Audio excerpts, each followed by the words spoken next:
Hey, c'est la Vivi Family, j'espère que vous allez bien. Donc, Just the Harvesting Frog, là, bon, tout le temps, c'est tout le temps la même fucking, hein, ça changera pas cette histoire. Donc, c'est Just the Harvesting Frog, on est là aujourd'hui pour notre Vivi Frog Show du lundi. Lundi is a pretty exciting date for me, so j'adore les lundis, il y en a qui le savent. Généralement, ça veut dire on se remet au boulot, on y va pour des news, puis on check le nouveau stuff, un peu de digging, un peu comme ça a été fait la semaine passée avec les épisodes où on regardait un peu peut-être ce que Disney pourrait préparer. Ils ont même un petit jeu Disney, ils ont sorti, je ne savais même pas qu'il existait, donc jusqu'à un certain point, vous pouvez aller voir ça sur la chaîne, ça a été posté en fin de semaine, non, vendredi passé en fait, ça a été posté vendredi passé, allez voir ça, je trouvais que c'était intéressant. Quoique peut-être pas super aussi bullish que les nouvelles, genre les 3 games qui vont s'en venir sur Vivi, pas sur Vivi, mais qui vont être utilisés en partenariat avec Vivi, etc. Mais quand même interesting. So aujourd'hui, on fera pas ça différent. On va aller voir les news rapidement. On va aller voir les comics qui ont sorti. Ils ont sorti des comic drops un peu spécial, un petit peu. On va aller voir ça rapidement. Notre market cap, notre voir des collectible price, puis le Obi price aussi. Donc, that's it. On va aller voir ça ensemble, la gang. Oh yeah, oubliez pas la gang, on fournit pas de conseils personnels, ni financiers, ni d'investissement. Notre contenu est juste pour le fun, juste pour vous divertir. Puis vous devez toujours faire vos recherches, puis vous devez toujours consulter un expert financier pour ce qui est de vos investissements. Peace! Donc la gang, pour ce qui est du market cap, on a encore droppé une bot drop 625. On était à, regardez, je vais faire un résumé rapidement, là. On était à 649, on a droppé à, ça c'est après le Matt Gundeck drop, 10 millions de plus en market cap. Yeah, c'était comme bon signe, ok. Après on a droppé quasiment 2 jours après à 639, donc 10 millions perdus, on a remonté à 640 cups, là on s'est battu, on est redescendu dans les 630. 629 millions. Ce matin, 625 millions pour notre market cap de nos 3D collectibles, ce qui veut dire que ça a droppé ici. Ça a monté en général si on regarde le market cap total, ce qui veut dire ces deux-là accumulés, mais ça a droppé ici quand même une couple de millions encore. Donc, soit il y a moins de collectibles sur le... pas il y a soit il y a moins de collectibles, mais ça veut dire que nos prix ont descendu pour le floor price de nos collectibles sur le market. Donc, ça nous réduit notre market cap de pas mal. Donc, ça nous amène où? Pour ce qui est de nos prices, de nos collectibles, on va aller voir ça rapidos, prestos, la gang. Donc, pour ce qui est du 24-hour trend drop, regardez, on a 19% ici, ce qui est quand même 7 gems. Ça veut dire qu'il partait de quoi? 35 gems, il redescend à 28. Je me souviens bien, il y a un bon all-time high, lui. All-time high 160, 28 en ce moment. Puis bon, encore une fois, s'il y en a qui n'ont pas vu mon vidéo sur Pixie Game, c'est une vidéo où on parle aussi de Niantic puis de Pokémon. Allez voir ça juste là, ça fait pas très longtemps que j'ai fait cette vidéo-là. Puis, vous pouvez skipper avec les chapitres, allez voir la partie où on parle de Pixie Game. À ce prix-là, Sam Wilson, oh my god, s'il faut vraiment qu'ils fassent un jeu comme on pense qu'ils vont le faire, Sam Wilson va voler ultimement ce que les autres Captain America font comme pas. Oh my god, c'est fucking interesting. Okay? Donc pour moi c'est ici opportunité de fou. Je pense que j'en ai 3 ou 4 des Sam Wilson personnellement. Donc Rewind Collective Logo, je pense que c'est le seul que je trouve cool parce que c'est un 3D logo de Rewind / Givenchy. Fait qu'à 400 je trouve pas ça cher. Penser qu'il valait 1000$ de plus à son all-time high. Il y en a qui vont dire ouais, c'est peut-être un flash. Là. Il y en a qui... Ça fait quelque chose que je fais moins à cette heure, que je faisais beaucoup plus avant. C'est que, regardez, son all-time high à 160, lui, là, c'est un flash. Ok? C'est un flash à 160. Ce qui veut dire que probablement qu'un floor plus safe est alentour de ça ici, 65-70. Mais à 28, ça reste une super belle opportunité, si vous voulez, mon avis. Puis, bah, ça va être la même chose pour tout ce qu'on a ici. Hein. 43, c'est sûr que c'est un F1, je le trouve plus cher que d'autres choses. On va aller voir. All time high 223, mais lui aussi, ça doit être un spike, son 223. C'est moins un spike. Mais voyons, pour le prix en ce moment, il est à 50. Puis un floor price plus stable est alentour de 120, l'autre est alentour de 60. OK? Donc ici, vous en achetez, mettons, un ou deux, puis ça vous fait peut-être 30-40 gemmes de profit. Ici, vous en achetez un ou deux, puis ça peut vous faire 70-80 gemmes de profit. Fait que, c'est à voir un peu selon. Puis là, ça peut vous faire ça. C'est sûr, ça dépend de la stratégie, mais dans le fond, ce que je veux dire par là, c'est quand vous faites du flipping, faites-vous une stratégie. J'achète là, à ce prix-là, je le vends. Peu importe ce qui se passe, je le vends à ce prix-là. Vous pouvez quasiment le lister tout de suite dans le market, au prix que vous voulez le vendre. Allez voir un mois après si c'est vendu. Si c'est pas vendu, vous le listez au prix que vous voulez le vendre. Vous réévaluez votre stratégie. That's it. Le flipping est aussi simple que ça jusqu'à un certain point. Là, okay? C'est sûr que ça demande d'étudier quelle pièce, quel potentiel, puis ça serait quoi la stratégie. All-day groups. Pour moi, ça c'est une super opportunité. Okay? All-time high 100$. Okay? Déjà en ce moment il est à 26. Puis là, on est sur le common, c'est ça, ou le uncommon? On est sur le uncommon. Okay. Peut-être que j'irai pour le common parce qu'il va être jugé comme un FA. Puis en même temps, peut-être que j'irai pour le Ultimate Animated. Mais là, regardons, on va faire l'évaluation ensemble rapidement. Okay. Bon, le common, il a déjà monté à 73, il est à 15. On parle de 75% de différence. On va aller voir ce que c'est un flash. C'est un flash. Donc, un floor safe serait probablement plus 41. Donc, on parle de 2 fois le prix. Est-ce qu'il y a d'autres choses qui pourraient pousser le prix à augmenter plus que ça, puis que le floor devienne peut-être plus justement une espèce de 59-60. Ben, si à Noël on a un Viviverse, il y a un potentiel. Donc, ça c'est le genre peut-être de pièces que là, on est sur le common, c'est le genre de pièces que j'en achèterais peut-être deux en me disant, ben, je serais prêt à les vendre à 55, 56. Dans le temps des fêtes, ils vont sûrement remonter dans ces prix-là. Je serais prêt à attendre puis à dormir dessus. Mais le potentiel est peut-être pas débile. On parle de 20-30 gemmes. Fait que là, ça passe à vous d'évaluer c'est quoi votre potentiel. Il faut penser aux taxes qui sont à payer. Okay? Donc, ensuite, si je vois avec le rare, par exemple.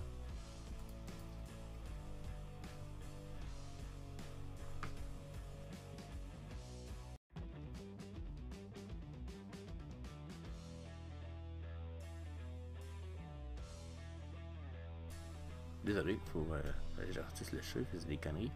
Donc, si on y va ici avec 1 à 100$, un bon floor aurait été 225. Donc, on parle de x2. x2, pour une pièce à 100$, ça fait 100$ de gem. C'est cool. Est-ce qu'il y a le potentiel de monter plus haut dans le temps des fêtes? Je pense que oui.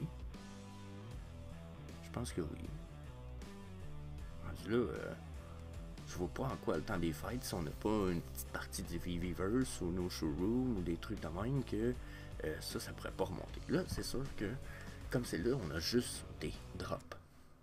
Puis il faut que je fasse la parenthèse, je pense que c'est important, c'est qu'on a juste des drops, on n'a rien de nouveau.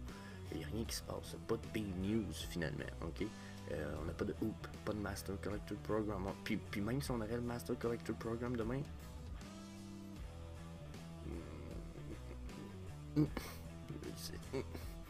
ok, c'est cool, c'est des utilities, puis ça risque de booster nos prices à côté. Mais on dirait que j'ai l'impression que ça sera peut-être pas assez. Comprenez-vous, ça se peut que ça booste nos collectibles, ça se peut que le Omi, ça sert à rien, le hoop. Fait que c'est pour ça je pense qu'il en ce moment, il commence à builder plusieurs équipes. Ça a été dit dans les derniers AMA. Il se build une équipe pour le Omi, une équipe pour ci, une équipe pour ça. Ça devient. Ils mettent de l'argent pour des employés pas mal plus. L'équipe grossit donc. Nice, interesting. Mais pour l'instant, c'est sûr que si on n'a pas au moins le Viviverse, les catalystes vont être moins importants. Quand je dis catalystes, c'est des circonstances qui peuvent causer des rise in price. Okay? Donc, mon avis, c'est que ça a le potentiel d'avoir un floor price à 300. Comprenez-vous? Donc, c'est x3 votre investissement. Pour moi, c'est 200 gemmes. C'est un bel investissement. Sauf qu'il faut être capable de dormir dessus. Puis en ce moment, on ne sait même pas si le prix va pas tomber plus bas. Regardez, on a eu 90 comme floor price. Là, on est tellement assis que quelqu'un qui veut le vendre pas cher, c'est ça. C'est très probable que ça arrive. Puis qu'il swipe le floor à 95, 90. Puis encore une fois, je pense que c'est une belle opportunité. Il est animated. C'est un FA. C'est un Baby Groot, en fait. Holiday Groot, mais dans une plante. Non, à ne pas négliger, c'est des pièces de valeur que les gens oublient. Pour vrai, c'est totalement oublié, totalement négligé, puis ça devrait pas. Ensuite, ben, j'ai parlé des Mighty Marvel, tout ce qui est Mighty Marvel, on pourrait faire ça ici, écrire Mighty. Tout ce qui est Mighty Marvel, surtout qu'ils sont pas chers, là. Dites-vous que s'ils sortent vraiment un jeu comme c'est prévu, puis ils sont tous en position de combat, hein. Vous allez dire, oui, mais c'est des Mighty Marvel, c'est normal. Ouais. Mais regardez-les de même, là. Ça vous donne pas l'impression d'être devant une page de character d'un jeu? Je vous le dis, là, pour moi, ça paraît... Genre, ils auront beau dire, non, on n'est pas en train de préparer un jeu pour ça. Ben, pas vous autres, mais ceux que vous avez engagés, là, vous avez engagé plein de compagnies qui font des trucs pour vous autres. Je verrais mal en quoi vous n'auriez pas profité de l'occasion pour leur faire un jeu avec ça. Marvel, Disney est en arrière de Marvel. Kaching. Tu sais, viens pas me dire qu'ils n'ont pas vu l'opportunité. Moi, ça serait ridicule à mes yeux.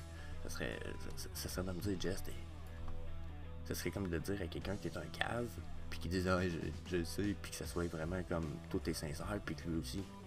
Genre, puis que tout soit cool. Voyons. On n'est pas des épais. C'est sûr qu'il y a quelque chose avec ça. Fait que pour moi, c'est une opportunité à pas négliger. Même ceux pas chers, ils vont doubler le prix au minimum. Quelqu'un qui a 1000$ puis qui dit moi je rafle tout ça à 17$. Là. Ben je comprends que ça t'en fait me troller, mais je comprends qu'aussitôt qu'il monte de x2, tu viens de faire ton 1000 vient de passer à 2000, puis s'ils font x3, ce qui est pas dur, faire x3 quand ça vaut 7 gemmes. C'est un espèce de floor price selon ce que les bonhommes peuvent faire, puis l'opportunité que ça peut donner, puis le fait d'en avoir un peut vous donner peut-être le caractère dans le jeu. T'sais. Ensuite, les Labbit, la gang, les Labbit, j'avoue que je pense en racheter. Personnellement, Frank Ozy qui a dit qu'il y aurait du braiding, puis personnellement, je le crois. Je pense que le braiding s'en vient. Je pense que bientôt, ça va être de quoi qu'on va tout regarder d'ici max 2 ans. Puis il y en a qui vont dire tabarnak, tu vas loin.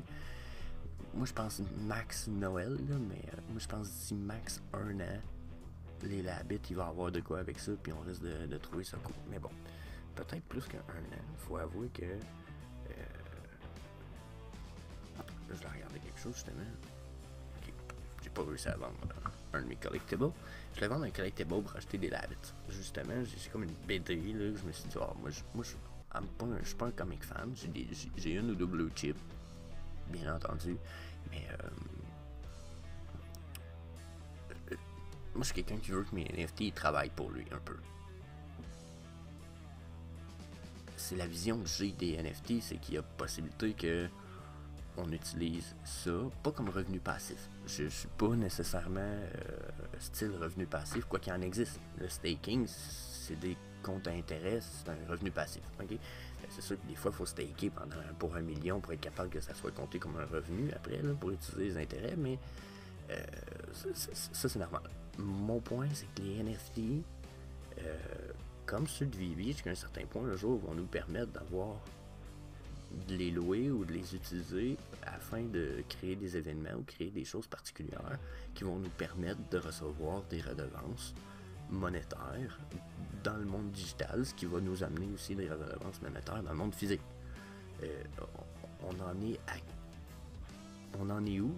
Je pense qu'on en est à 1 à 3 ans à ce que ça soit encore plus concret, puis avant qu'il y ait une adoption majeure de la masse dans la mesure, parce que là, si je sors un jeu à ma blonde qui est play to earn sur son cellulaire, probablement qu'elle l'essayera pas parce que soit le jeu il a l'air poche, ou il est poche, ou elle va l'essayer, puis ça va être tellement plate qu'elle va retourner jouer un jeu encore peut-être moins le fun, mais juste un petit peu plus le fun, mais qui rapporte rien. Parce que le plaisir est pas là. Donc, tu sais, je pense que les Labbit vont vraiment avoir un potentiel d'amener un côté revenu passif, un playstyle, de quoi de cool. Non, moi je veux pas cracher ces Labbits. Donc, ensuite Black Panther, Uncommon 38. C'est un peu cave, Spider-Man 2099, lui je suis surpris qu'il soit encore aussi cher. Pour vrai, je le trouve drôle, le loup-garou Spider-Man, mais en même temps, c'est un secret rare. J'achèterais Green Goblin avant d'acheter ça. Encore plus, justement, s'ils s'en vont avec Mighty Marvel, puis qu'ils nous font un jeu. Oh my god, le Green Goblin, il va être cool. C'est sûr qu'il va être cool. Ça va être une espèce de Ranged Assassin, Rogue, ou je sais pas trop, mais il va pitcher sûrement des grenouilles. Des grenouilles.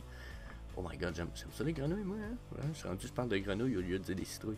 Il risque de pitcher des pumpkins. Donc, yeah, no, I'm pretty sure about that. Il y a un gros potentiel.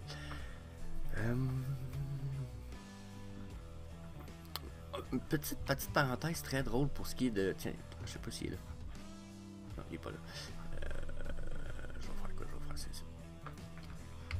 Labbit.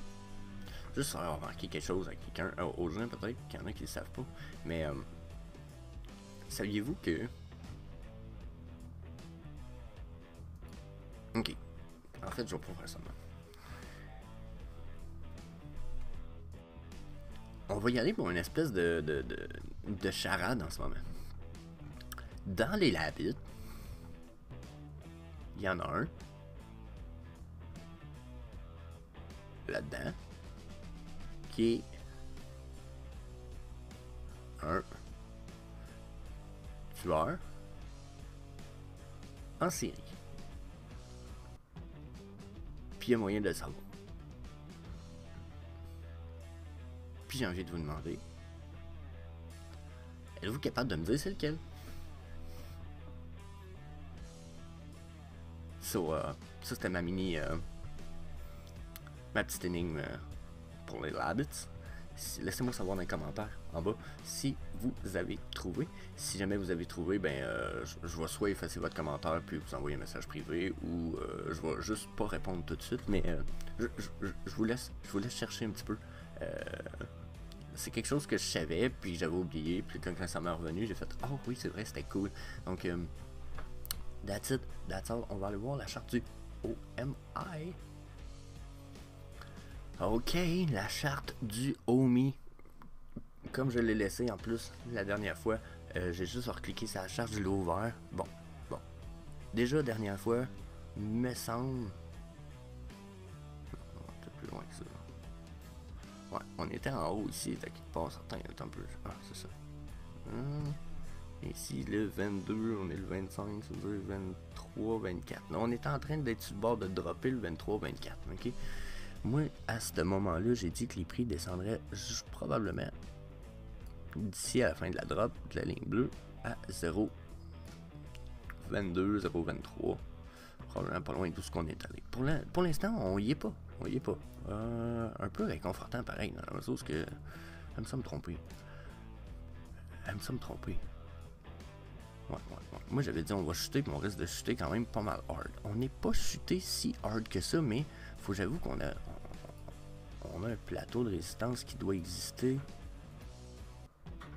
Je vais remettre ça en orange, là, juste parce que j'aime pas l'avoir en blanc en ce moment. J'imagine qu'on a un niveau de résistance ici de passé qui était... Ouais, regardez, on est comme assis sur un plateau de résistance en ce moment. Donc, hey, ça serait intéressant qu'on rebondisse là-dessus. Ça c'est sûr.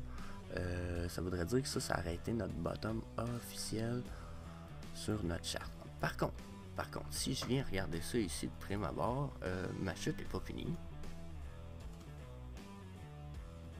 Puis je pense que c'est correct. Je pense qu'elle va s'en venir juste après, parce que ma ligne verte a monté quand même rapidement en haut. On est rendu à déjà 68,2 pour la ligne verte, qui est ma long time frame, mais notre prix lui est pas monté. Puis il nous avait flashé solide, là, il était comme ça va monter, puis ça va monter, puis oui, on a une montée ici, fait que celle-là on pourrait peut-être pas la compter, mais quand on voit celle-là, généralement on a deux vagues. Puis là, la ligne verte va monter, puis la montée est magistrale. Là, Je suis rendu aux 60% de ma course jusqu'à... Quoi, d'habitude, ça arrête vers 95, donc je suis rendu à quoi, 60% de ma course, 70 peut-être? Par rapport à mon top, puis j'ai pas eu de rise, même que mes courts time frames sont déjà sur la descendante. J'ai pas hâte de voir sur le 4 heures. Ensuite, mon EMA sont très loin de mes chandelles. Mes chandelles ne s'en sont pas rapprochées non plus. Je vous dirais même qu'on a tapé sur un plafond quand même. Un peu désagréable. À la mesure où là, on a comme pas voulu passer par-dessus ça, puis on est en train de refuser notre traversée de cette ligne-là ici qui se trouvait être une résistance, mais là, là, elle est comme support un petit peu. Donc, entre celle-là, puis celle-là blanche en pointillé. Entre celle-là et celle-là, c'est laquelle qui va avoir le plus de puissance. Là, je vous avoue, comme je disais, j'ai hâte de voir le 4 heures, parce que pour l'instant, on est tellement loin des EMA que ce que je vois, c'est une chute. Ensuite, mon MACD est encore sous sa médiane, ici. Puis, il est en train de perdre en puissance, sauf qu'il n'a pas voulu casser tantôt, plus tôt. Donc, en mi-avril. Donc, est-ce que là, on va l'avoir, cette chute du Cool Mom MACD Ultimate, qui se trouve être un multi-time frame de MACD avec histogramme, plus indicateur de flash-in, flash-out. Personnellement, c'est quasiment sûr qu'on s'en va pour une vague rouge. Là. On a eu 3 vagues vertes sur une montée. Là, on n'a pas ça souvent, des vagues vertes de même, 3 à fil sans avoir de vagues rouges. C'est la première fois dans notre charte sur le daily du OMI. C'est sûr que ça aille. Mais ça, pour moi, ce que ça veut dire, c'est qu'on va avoir une chute. Puis, pour l'instant, nos chutes ils ont été comme plus violentes que nos montées. Donc, ça aussi, c'est fatigant un petit peu. Dans la mesure où si je regarde mes vagues vertes versus mes vagues rouges sont tout le temps plus puissantes. Là. Surtout dernièrement, ça a fait mal. Donc là, si j'ai le droit si je vomis ma médiane puis mon Ultimate MACD ici, je verrai ma prédiction d'il y a déjà 2 semaines, c'est arrivé, 0,22. Puis après 0,22, si on tombe, on n'a plus rien qui nous retient, on retourne 0,11. Puis là, on va aller sur le weekly rapidement, là, mais regardez, si vous voulez mon avis, je vais la cacher, la pitchfork, ça sera pas long. Si vous voulez mon avis, ça serait sain. Ça serait très sain qu'on ait un double bottom. Puis qu'on fasse vraiment... Parce que y en a qui vont dire, on l'a eu ici, là, just notre double bottom, boom. T'sais. Mais je pense que pour une crypto aussi jeune,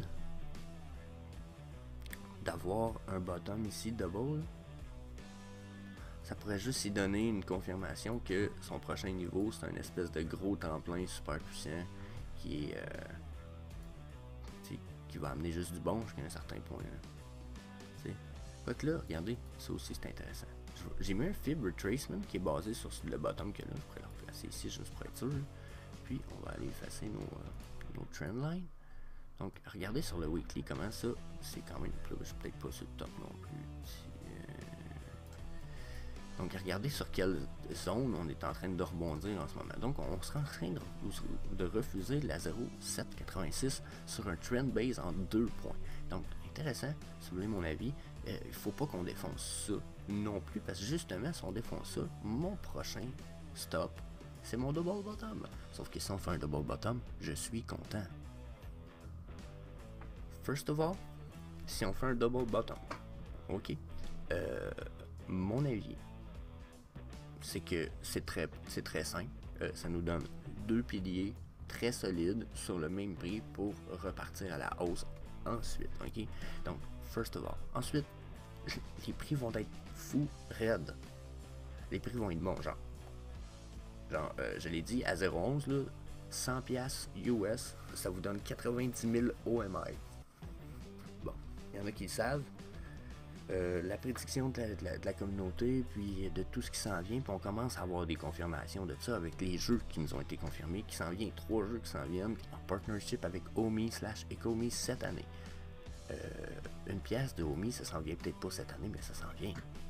Donc, je vous dis, c'est comme si je vous disais, d'ici 1 à 2 mois, ça se peut que je vous mettez 100$, vous gardez vos 90 000 Omi, puis dans 5 ans, vous avez 90 000$ avec votre 100$. Il n'y a aucune personne qui va vous promettre ça sur la planète Terre. Pourtant, c'est pour être possible. Il n'y a rien qui empêcherait ça. Okay? J'ai même fait une petite prédiction, un exercice mental sur 10$ du Omi. Puis, je pense que c'est un exercice mental super intéressant parce que ça se trouve pas être une prédiction, mais juste un test où ce qu'on évalue ensemble qu'est-ce qui est possible. Je vous suggère d'aller voir cette petite carte en haut juste là. Je pense que ça peut mettre les choses en perspective parce qu'on parle du 10$ du Omi, mais juste pour donner de la perspective. Puis finalement, notre expérience, vous allez voir, elle nous amène pas vraiment à 10$ du Omi, même si je pense que ça serait pas impossible. Je pense que c'est peu probable. Mais 1$ du Omi, ça par exemple, même à ça, je ne croirais pas. Puis s'il y en a qui disent, ben oui, mais Jess, c'est trop une pièce, ok, ben même 25 cents. Ça veut dire que ton 100$ va valoir 20 000.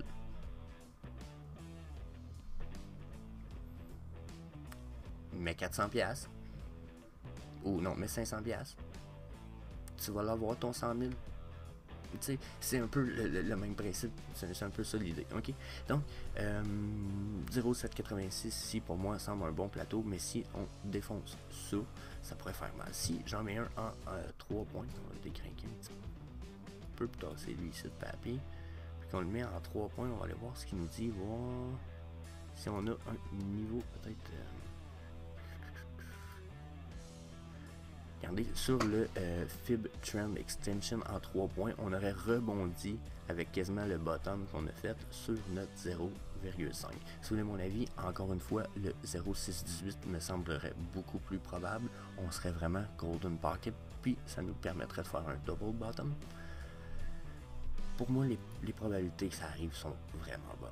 Donc, ensuite, on va regarder vite fait si, même si sur le weekly, on n'a quasiment pas d'indication, mais regardez, là, sur le short time frame, on sera en train de monter.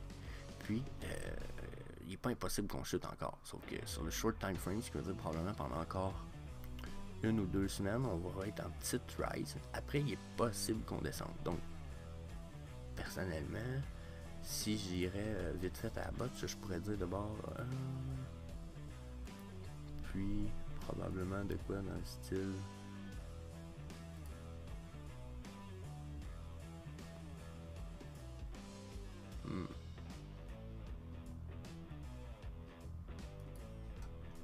on pourrait se tenir là-dedans. Dans le fond, je pourrais aller voir si j'y mettre un speed fan. On va aller voir ce qu'il nous dit. Ça j'aime ça. Un speed fan. Donc on prend notre top, on prend le bottom le plus bas. J'aurais pu prendre d'autres bottoms là, dans la mesure où j'aurais pu juger, calculer ceux-là. Là, pour l'instant, je vais avec celui-là parce que selon moi, on a touché notre point 0. Donc, si j'applique le speed fan, donc notre point 0 aurait été touché, on serait en généralement, si on juge le point 0 comme étant celui-là, on va aller chercher 0,618. Comment on va aller chercher? Ça, c'est toujours une autre question avec le speed fan. Sauf que généralement, on va rester dans une zone, on va aller rebondir. On va faire quelque chose du genre, soit ça comme ça. On va aller jouer dans cette zone-là. On va aller comme ça. Puis là, éventuellement, on peut aller faire, puis là, on va aller rechuter. Ça, on va avoir touché notre zone 0,618. Comme dans un Fibonacci. Exemple, on va y aller avec un Fibonacci en 2 points. Généralement, quand on touche le 0, on va chercher 0,2, 0... J'imagine que vous comprenez, on va aller chercher ces niveaux-là jusqu'à temps qu'on touche d'habitude la 0,50, puis j'ai peut-être 0,55 des fois, puis qui se trouve avec nos Golden Pocket Zones, qui se trouve avec les zones où ce que Fibonacci nous ramène souvent vers ces zones-là. 0,38 est quasiment obligatoire, puis les autres zones sont des zones genre où ce que là, les gens d'habitude ils prennent leur sortie pour leur trade parce qu'ils sont au moins sûrs de sortir en profit. Donc, c'est ce qui va arriver avec un speed zone, sauf que généralement, on va aller jouer dedans de façon quand même assez puissante. Là, si on rise pas assez fort, puis qu'on tombe ici sur notre plateau, pour moi, ça nous ramène probablement à aller faire un test plus bas ici. Si ça nous ramène plus bas, regardez à quel niveau ça nous ramène. Ok, donc ça nous ramène pour moi à notre bottom, le dernier qu'on a eu. Ce qui est en corrélation avec ce que je disais, qui est mon feeling qu'on pourrait très bien redescendre. Par contre, après, après, on va avoir vraiment testé notre zone 0. Ça pourrait être possible qu'on chute plus bas, mais je verrais très peu la chute aller plus bas, puisque pas nos chandelles vont continuer dans ce sens-là. Donc, on peut juste continuer à progresser dans nos niveaux, à mes yeux. Fait que même si on chutera probablement pas. Ça se peut qu'on suive ce canal-là, mais je douterais qu'on le suive. Je pense qu'on va continuer un petit peu ici comme ça. Donc, si on continue, on va descendre un petit peu, mais probablement pas aussi bas. Avant, je vois ça, le 0.22, 0.21 reste mon sol ultime. Ici, là, pour moi, ça, c'est un espèce de flash. Fait que, à voir, ça peut être intéressant. Puis ça peut être une très belle opportunité aussi. Hein? Ensuite, la gang, si on regarde un peu pour changer de charte de temps, on va retourner sur peut-être un peu du 4 heures. On n'a pas fait le 4 heures encore, on va aller voir ce que ça a à nous raconter pour l'instant. Qu'est-ce qui se passe dans cette 4 hours là. Donc, de prime abord, la chute semble pas terminée pour ce qui est de mon motherfucker sur le long time frame, mais sur le short time frame, on est reparti pour une remontée. Donc là, à quel point notre remontée va être importante? Est-ce qu'on va réussir vraiment à avoir une belle rise ou on va rester bas? Je vous avoue, I don't know, pas savoir. On avait quand même des résistances ici et là. Donc là, pour l'instant, on semble refuser de tomber sous le 0.275, ce qui pourrait être une bonne nouvelle. Mais il nous reste à voir si notre rise ici va pas nous recréer une chute quand même plus importante. C'est une couple de fois qui nous flash rouge sur le 4 heures. C'est sûr qu'à toutes les fois, on a eu une belle petite drop. Puis là, ici, on l'attend. Donc là, j'ai l'impression qu'on en a eu une, mais qu'elle n'est peut-être pas terminée encore. Donc à voir si on réussit à défoncer 0.275 durant peut-être les 18 heures à venir. Je dis 18, ça serait plus les 16 heures à venir, parce que là, on est sur le 4 heures. Il nous reste 45 minutes pour cette chandelle. Ensuite, mon Cool Mom Ultimate Mac des Motherfucker. Donc, me dit downtrend, mais peut-être une cassure déjà de la downtrend. Donc, à voir. Le 4 heures semble déjà perdre de la force pour la downtrend, en espérant que ça reste comme ça, à moins qu'il nous fasse un petit rebond, puis qu'on aille passer sur la médiane. Si on passe sous la médiane, ce qui veut dire, dans le fond, si on remonte ici sur le Motherfucker avec nos deux stochastiques plus medium time frame, puis qu'on rechute, puis qu'ici ça nous crée un rebond et une rechute, on a des chances de passer sous la médiane. Si on passe sous la médiane, généralement quand on passe sous la médiane, la gang, les prix chutent quand même drastiquement au moment où on se met à passer. Regardez ici. Là. Donc, vous voyez, là on passe sous la médiane. Aussitôt qu'on passe sous la médiane, mes prix commencent à chuter drastiquement, puis on est tombé là. Donc là, remonter, whoop, là on fait plus nos lower high qu'on faisait là. On est retombé plus bas, donc ça pourrait être signe de rechute à venir, ce qui pourrait être très bon, mais mauvais signe aussi. Si ensuite, je viens de voir, on a un volume quand même fort ici en remontée, en espérant qu'on réussisse à garder cette puissance-là. Ça pourrait nous garder uptrend, mais ça pourrait aussi être signe que c'est le dernier rempart avant la fatigue de nos bears qui achètent puis qui sont prêts à garder le prix à un bon rate, un bon prix, on va dire. Donc, ensuite, je pensais utiliser, enlever le motherfucker, aller utiliser le volume volume profile by DGT, que j'aime beaucoup parce qu'il nous permet de voir vraiment des niveaux importants dans les prix par rapport au passé. Donc là, en ce moment, on voit que le prix ici à notre top, ça a été le top le plus... bon, ok. Pour ceux qui ne connaissent pas l'indicateur, il faut que je prenne la peine de l'indiquer, puis d'en parler, puis je l'oublie ça. Cet indicateur-là est placé sur une charte de temps, qui est notre rectangle ici. Je ne sais pas s'il y en a qui voient le rectangle, c'est ça mon problème. On va aller voir, si je peux pas, peut-être. C'est qui est le...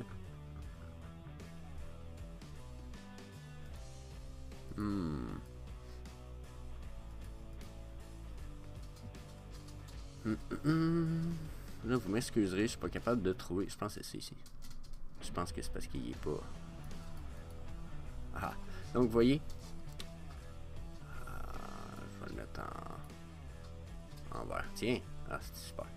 C'est pas très beau en vert, mais donc sur cette période de temps-là, ici, qui est représentée par mon triangle, mon rectangle vert, sur ce niveau-là, on voit que, encore une fois, je vais enlever une putain de ligne, on voit que ici, ça se trouve être à ce prix-là, ce qui veut dire 0,29, 0,2990, ok, 0,90. C'est à ce prix-là qu'on a eu le plus de volume d'achat ou de vente. Là, ensuite, on va savoir c'est lequel entre l'achat et la vente qui a gagné. À ce prix-là, il y a eu toujours plus de ventes qu'il y a eu d'achats. Ce qui nous crée une espèce de plateau en ce moment-là. Nous crée une résistance, on voit qu'elle a été quand même respectée, qu'on est comme parti pour la rechute, puis que en ce moment on est sur un des derniers plateaux aussi de résistance, puis c'est encore nos Bears qui ont gagné, puis là ben juste ici on a nos Bulls qui pour l'instant semblent gagner sur ce prix là ici qui est le 0,27 environ 0,27 3, 0,27 2.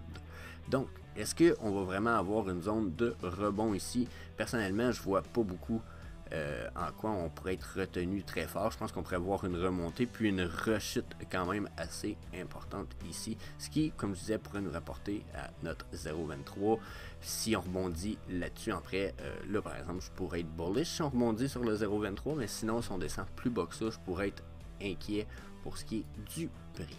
Ensuite, si je l'enlève, puis je vais mettre les EMA qui sont quand même intéressants, je pense, sur le 4 heures à aller voir en ce moment.